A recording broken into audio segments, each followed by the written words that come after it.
बिस्मिल्लाहिर्रहमानिर्रहीम, अस्सलाम वालेकुम, हेलो एवरीवन। उम्मीद करता हूँ आप सब खैरियत से होंगे। आज जो हमारा टॉपिक है that's about modernism and post modernism in literary theory. Literary theory की ऑलरेडी मैंने एक सीरीज़ स्टार्ट की है जिसमें मैंने ऑलरेडी कुछ टॉपिक्स कवर किए, जिसमें Russian formalism, new criticism, reader response theory, structuralism, post structuralism, इन पे ऑलरेडी वीडियोस बनी है, लिंक आपको डिस्क्रिप्शन में मिल जाएगा, उनको ज़रूर देख लीजिएगा। आज का जो टॉपिक है that's about modernism and post modernism. So बढ़ते हैं अपने टॉपिक की तरफ। The difference between modernism and postmodernism highlights the difference in the approach towards life. Modernism describes a collection of cultural movements of the late 19th and early 20th century. It consists of a series of reforming movements in art, like architecture, literature, music, and applied arts. Modernism was characterized by a dramatic change of thoughts, whereby human intellect sought to improve their environment. There was a trend of informing every aspect of life by involving science and technology in it. Modernism brought about a reform in all spheres of life, including philosophy, commerce, art, and literature, with the aid of technology and experimentation. It led to progress in all aspects of life by changing the approach mankind of looking at them. So modernism की अगर हम बात करें तो ये start होती है 1910 में, जिसमें हमारे पास जैसे राइटर्स जैसे टी.एस. एलियट, मैथ्यू आर्नोल्ड, ये बात करते थे फ्रेगमेंटेड वर्ल्ड्स के बारे में, और इनकी जो सोच थी है, जो बात करते थे किस चीज़ के बारे में, एब्सेंस ऑफ फेथ के बारे में बात करते थे। अब ज़रूरी है कि हम मॉडर्न और मॉडर्निज़म को समझें। Means what is the difference between modern and modernism? So there are very different moderns, like you can define it by historic sense, like when you do not adhere to the previous notions or traditional values, in that case every age is a modern age. अब इसको हम एक easy example के साथ समझते हैं। जैसे हमारे पेरेंट्स जो होते हैं वो हमें क्या कहते हैं कि आप मॉडर्न जनरेशन से हो। क्यों क्यों इस तरह कहते हैं? क्योंकि हम उनके रूल्स एंड वैल्यूज़ को, जो हमारे पेरेंट्स के रूल्स एंड वैल्यूज़ को, उनको फॉलो नहीं करते, तभी वो हमें क्या कहते हैं कि आप मॉडर्न जनरेशन से हो। अब सेम टू सेम इवन यही चीज़ इन्होंने की थी। इन्होंने जो थे अपने मतलब जो इनके पेरेंट्स थे उनके रूल्स एंड वैल्यूज़ को फॉलो नहीं किया, तो ये भी मॉडर्न एज के थे। मतलब उनकी थिंकिंग भी इनके बारे में यही थी कि आप जो है मॉडर्न एज से हो, मतलब मॉडर्न जनरेशन हो। So it means each generation drift from the previous generation, and this drift is modern. Even English language has also means 3 periods. अब English language है उसके भी हमारे पास 3 periods हैं, जिसमें ओल्ड इंग्लिश है, मिडल इंग्लिश है, अर्ली मॉडर्न इंग्लिश है, प्रेजेंट डे इंग्लिश है। तो ये क्या है? ये सारे जो है मतलब इंग्लिश के एक मॉडर्निटी इंग्लिश में आई है। और इसी तरह दैट इज़ वाई जो जेफरे चॉसर है is known as the father of modern English, because he was the pioneer of modern English language. तो वो जो थे कौन थे? पायनियर थे मॉडर्न इंग्लिश लैंग्वेज के। कौन? Geoffrey Chaucer. इसी तरह modernism it came into being in 1910। जैसे मैंने बताया कि ये 1910 में जो है मतलब इसका वजूद था और आया है 1910 में, different from the term modern. और ये मॉडर्न से जो था बिल्कुल डिफरेंट था। Modernism did not begin at the time of Chaucer. अब ये जो मॉडर्निज़म है ये चौसर के मतलब उसमें दौर में स्टार्ट नहीं हुआ था। चौसर कौन था? Chaucer is known as the father of modern English. So Chaucer is known as the father of modern English because the English as a language started in the modern, like from drifted apart from the medieval English when Chaucer began writing. So modern as a word is always getting its meaning from historical sense. Means every generation in that sense is modern. Meanwhile modernism जो है ये एक literary movement है। Modern जो है ये एक word है, लेकिन मॉडर्निज़म ये एक लिटरेरी मूवमेंट है। सो मॉडर्निज़म जैसे 1910 में इसकी जो शुरुआत हुई थी, और इसी तरह इसमें हमारे पास जो इम्पोर्टेंट राइटर्स थे मॉडर्निज़म के जो राइटर्स थे उसमें टी.एस. एलियट, जिसने ये पोएम लिखा था love song of J Alfred Prufrock. I hope आप लोगों ने ये पढ़ी होगी। राइटिंग वर्ड्स लाइक जिससे दूसरे राइटर्स थे जिसमें द वेस्ट लैंड, जो ये वर्जीनिया वुल्फ की एक जो ऐसे थी, सॉरी जो नॉवल था, to the lighthouse. James Joyce की राइटिंग में अगर हम देखें तो Ulysses, portrait of the artist as a young man. तो ये सारे कौन से राइटिंग? ये मॉडर्निज़म एज के राइटिंग थे। मीन्स मॉडर्निज़म एज के राइटर्स थे, इन्होंने लिखा था। All these works actually symbolises the main principle, the main values of modernism which was a literary movement. तो ये एक लिटरेरी मूवमेंट थी beginning around 1910 and after modernism next literary movement जो आई थी which is also known as post modernism. और ये कब स्टार्ट हुई थी? सेकेंड वर्ल्ड वॉर के बाद। जो पहली मॉडर्निज़म का जो मूवमेंट स्टार्ट हुआ था वो कब स्टार्ट हुआ था, फर्स्ट वर्ल्ड वॉर में, लेकिन जो पोस्ट मॉडर्निज़म था वो कब स्टार्ट हुआ, after world war second, means world war two के बाद, that is like after 1945. So modernism is from 1910 to 1945 and postmodernism is post 1945, means 1945 के बाद. अब इसमें डिफरेंट, जैसे यहाँ पे कुछ चीज़ों को मेंशन किया जिसमें इम्प्रूवमेंट आई थी, like modernism brought about technology, experimentation, philosophy, commerce, art, literature, इनमें इम्प्रूवमेंट आई थी. Post modernism means after the modern, like I say to you post 1945. It was a reaction to modernism and was influenced by the dissentiment brought about by the Second World War. Postmodernism refers to a state that lacks a central hierarchy and one that is complex, ambiguous, and diverse. The development in society, the economy, and the culture of the 1910s, 1960s were impacted by postmodernism. Like modernism began in the 1980s and lasted in 1945. Same जो पहले मैंने discuss किया कि 1945 में ये ख़त्म हुआ, फिर पोस्ट मॉडर्निज़म की शुरुआत हुई. Post modernism begin after the second world war, specially after 1968 तक रहा. The fundamental difference between modernism and post modernism is that modernist thinking is about the search for an abstract truth of life, while postmodernism thinkers believe that there is no universal truth, abstract to or otherwise. तो इनका अगर निचोड़ निकाले तो इसका मतलब ये है कि मॉडर्निज़म के जो लोग थे, मतलब मॉडर्निज़म मूवमेंट के जो लोग थे, उनका ये मानना था कि जो फेथ है, मतलब जो पिलर ऑफ फेथ है, वो बिल्कुल ख़त्म हो चुका है, कुछ भी नहीं है. अब what led to modernism, like we as human being always want to rely on something to get faith, to get strength from something. मतलब हम कभी ना कभी मतलब किसी ना किसी चीज़ पे डिपेंडेंट रहते हैं. There are a lot of pillars of faith for each of us during the Victorian and Romantic period, and gradually human being like saw that all these pillars of faith were shaken. अब इसमें जो है ज़्यादातर चीज़ों पे हमारा जो है वो बिलीव उठ गया था, मतलब जो मॉडर्निस्ट लोग थे वो उनका बिलीफ उठ गया था. And no longer they could rely on these pillars of faith, because of which they found that the entire world is fragmented and they have no scope for betterment. It is very well said as Matthew Arnold. जैसे Matthew Arnold ने खुद भी कहा था अपने एक poem में, अगर आप लोगों ने पढ़ी हो, डावर बीच में उसने कहा था कि the sea of faith has dried out. तो ये उसके सेंटेंसेस थे, मतलब फ़ेथ, मतलब हमारी ज़िंदगी से फ़ेथ का बिल्कुल ख़त्म हो जाना. हम जो फ़ेथ थी, हमारे जो पिलर्स ऑफ फेथ, उनसे हम दूर चलते जा रहे थे. इसी तरह now in order to understand why modernism came into being in somewhere around 1910. अब मॉडर्निज्म क्यों आया, we need to understand the fact that there which were the pillars of faith, how human stop to believe on these pillars of faith.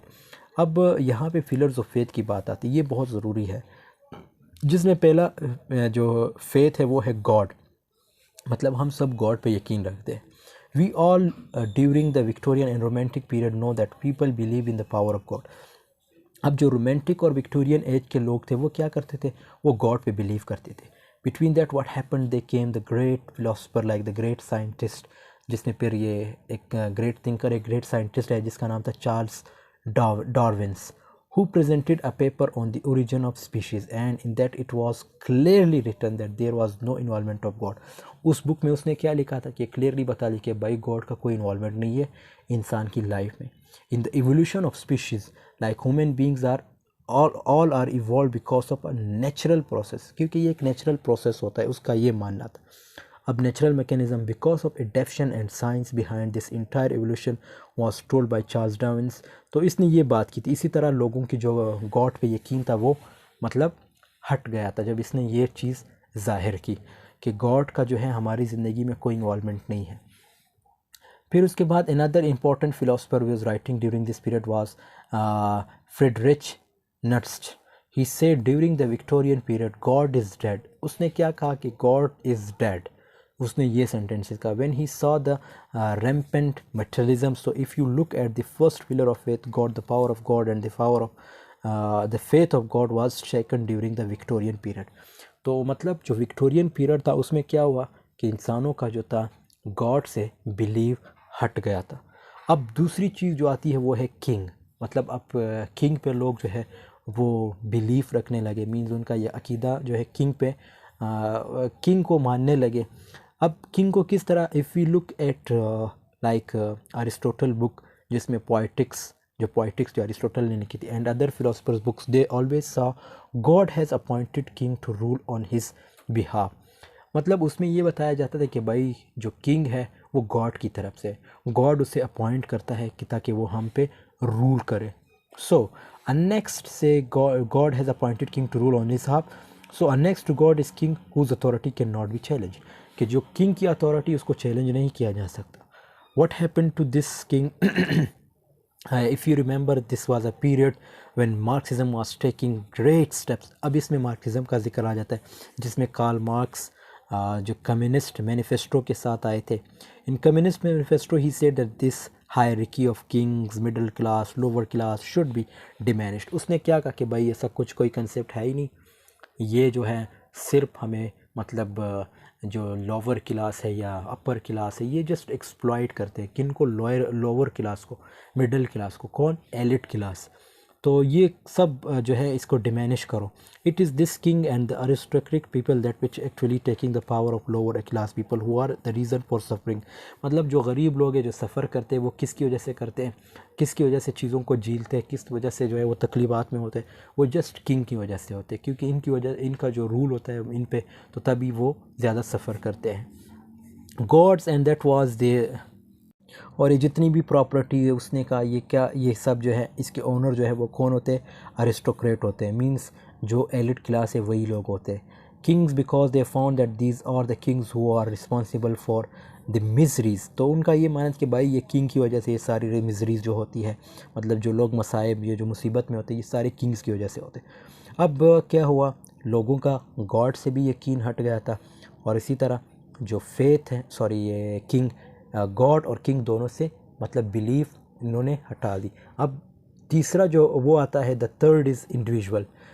तीसरा point हमारे पास individual का आता है। Then came segment Freud, जो कि एक इंडिविजुअलिज्म के साथ है, whose book was the interpretation of dreams. उसका एक बुक था the interpretation of, he talked about the, अब इस बुक में इसने कॉन्शियसनेस, सब कॉन्शियसनेस और ये अनकॉन्शियसनेस की बात की। कॉन्शियसनेस इसने क्या कहा कि भाई हम जस्ट 10% जो है कॉन्शियसनेस को यूज़ करते हैं, बाकी हम कुछ भी यूज़ नहीं करते, मतलब 90% जो है हम यूज़ ही नहीं करते। तो इसका ये मानना था, rest based we don't use any control on it. मतलब इसका जो है हमारे पास, हमारा कोई कंट्रोल ही नहीं इस पर है। ये जो 90% है इसका मतलब हम कोई कंट्रोल ही नहीं है इस पर। तो उसके बाद क्या हुआ, so faith on our human mind was lost. We came to know about this structural model of consciousness. So now faith on God, king, individual, अब इन तीनों पे जो है लोगों का फेथ, मतलब वो बिलीव जो था वो हट गया था, जैसे गॉड पे और किंग पे और इंडिविजुअल पे। अब चौथा पॉइंट आता है डेमोक्रेसी। डेमोक्रेसी किस तरह? डेमोक्रेसी लाइक वर्ल्ड वार 1 जब हुई 1914 से 1980 तक, तो इसमें बहुत से लोगों की जानें चली गई। और डेमोक्रेसी, अब डेमोक्रेसी का दौर था, तो डेमोक्रेसी ने भी मतलब वो जो इसका एक ट्रेंड बना हुआ था वो ख़त्म हुआ। क्यों? क्योंकि इसकी वजह से बहुत से लोगों की जानें चली गई। फिर पांचवा पॉइंट आता है साइंस का। साइंस में जैसे मॉडर्निटी में जो है अगर देखा जाए तो साइंस ने बड़ी तरक्की की थी। साइंस में फिर साइंटिफिक इन्वेंशंस की बात आ जाती है। अब साइंटिफिक इन्वेंशंस की जब बात आती है तो इससे क्या होता है, लोगों की जो है मतलब वो जो ये जो हिरोशिमा नागासाकी जब इस पे अटैक्स हुए थे या इस पे जो बम गिराए थे, तो इससे क्या हुआ, लोगों को फिर यकीन हुआ कि भाई साइंस तो हमारे लिए ख़तरा बन रहा है, साइंस का कोई फ़ायदा है ही नहीं, ये तो लोगों की ज़िंदगियाँ तबाह कर रहा है। तो इस तरह साइंस से भी लोगों का बिलीफ हट गया था। मींस अब ये जो 5 सेंसेस, जो 5 चीज़ें थी जो मैंने बताई, जैसे गॉड, किंग, इंडिविजुअल, और चौथा कौन सा था, चौथा जो था डेमोक्रेसी, और पांचवा जो था साइंस। तो इन पांचों से जो थे लोगों की बिलीफ्स हट गए थे, लोगों ने इस पे यकीन करना छोड़ दिया था। So modernism, these were nothing on which we could rely. There was modernism, so it led to modernism. अब ये modernism की तरफ lead कर गई। So there was nothing on which we could rely, जिस पे हम भरोसा कर सके, जिस पे हम dependent रह सके। There was nothing which could help us and could take out of problems. This was modernism, and this socio-economic condition is going to help you understand why writers like James Joyce, T.S. Eliot, Matthew Arnold, Virginia Woolf were writing about what they were writing. They were also correct when you don't have something rely on how we are. तो अब ये सारी चीज़ों को अगर side पे रख के, तो एक बात आती है फिर हाइपर रियलिटी की, जहाँ पे ये वर्ड भी यूज़ हुआ है। सो यहाँ पे अगर वो जो मैंने बात की थी कार्ल मार्क्स की, कि उन्होंने कहा कि भाई ये जो लोअर क्लास है या जो हायर क्लास है, ये जो है लोअर क्लास को एक्सप्लॉइट करती है। तो ये सेम टू सेम यही चीज़ें इस पूरे पैराग्राफ पे भी डिस्कस हुई है, आप लोग पढ़ लीजिएगा। अब यहाँ पे एक वर्ड यूज़ हुआ है हाइपर रियलिटी। हाइपर रियलिटी ये बहुत इंपॉर्टेंट है। हाइपर रियलिटी क्या होती है? देखो हाइपर रियलिटी जो है ये इसका कंसेप्ट किसने दिया था? जैन बॉड्रिलार्ड ने दिया था, जैन बॉड्रिलार्ड। तो इसने ये कंसेप्ट दिया था। हाइपर रियलिटी का मतलब ये है कि भाई जो आप लोग रियल में, सो इसका मतलब ये है कि जो जैसे मॉडर्निज़म से पहले लोग जो थे मैन्युफैक्चर करते थे किस चीज़ों को? हार्डवेयर को। और लेटर कंप्यूटर के, अब उसके बाद कंप्यूटर आए, टेक्नोलॉजी आई। इसी तरह जो कंप्यूटर टेक्नोलॉजी, मोबाइल्स, इन सब में क्या आया? सॉफ्टवेयर का भी मतलब वो कंसेप्ट आया।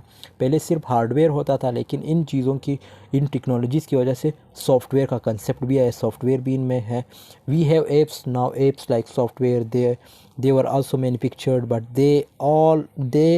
दे are not objects like cartoons, but we don't have cartoons in reality. अब ये जो कार्टून्स हैं ये क्या है? ये ओबियसली एक एप्स होते हैं या कुछ ऐसे समझो कि हाइपर रियलिटी है। तो इसमें क्या होता है? ये चीज़ें तो रियल लाइफ में एग्जिस्ट नहीं करती, ये जस्ट हमें दिखाया जाता है। तो ये जो जो चीज़ रियल लाइफ में एग्जिस्ट नहीं करती, जो सिर्फ दिखाया जाता है, उसको क्या कहते हैं? Hyper reality. और ये कंसेप्ट किसने दिया था? Jain बॉड्रिलार्ड। Like when you have copy of something which in reality does not exist, that is called hyperreality.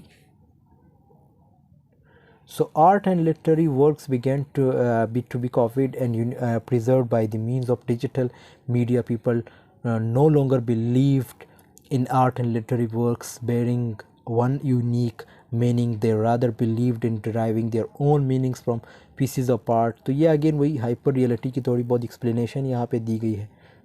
तो इसी तरह ये जो सॉफ्टवेयर्स है, ये software it is intangible, it is manufacture but it is not in physical form. ये सारे physical form में थोड़ी होते हैं ये जो सॉफ्टवेयर्स होते हैं।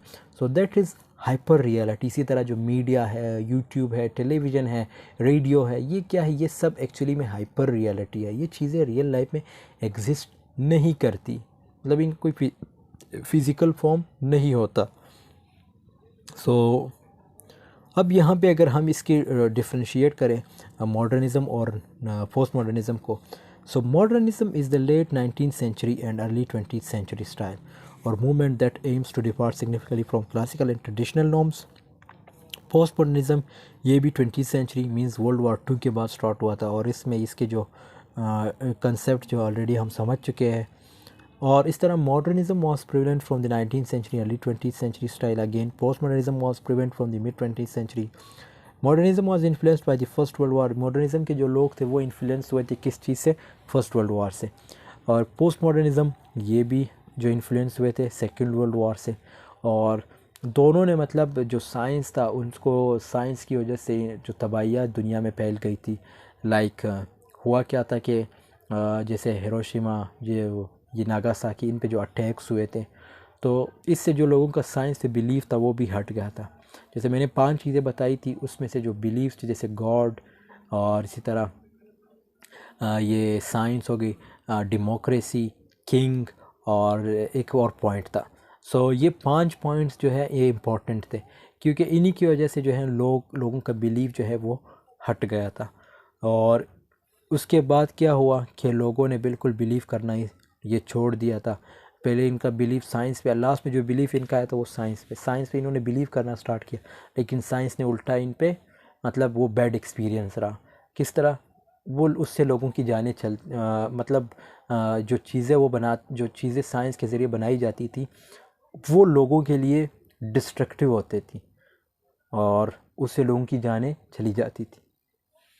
Modernism was based on using rational and logical means to gain knowledge. Science it rejected realism. Since it rejected realism, इसी तरह postmodernism was based on unscientific, ये unscientific था, irrational thought the process and it rejected original thinking.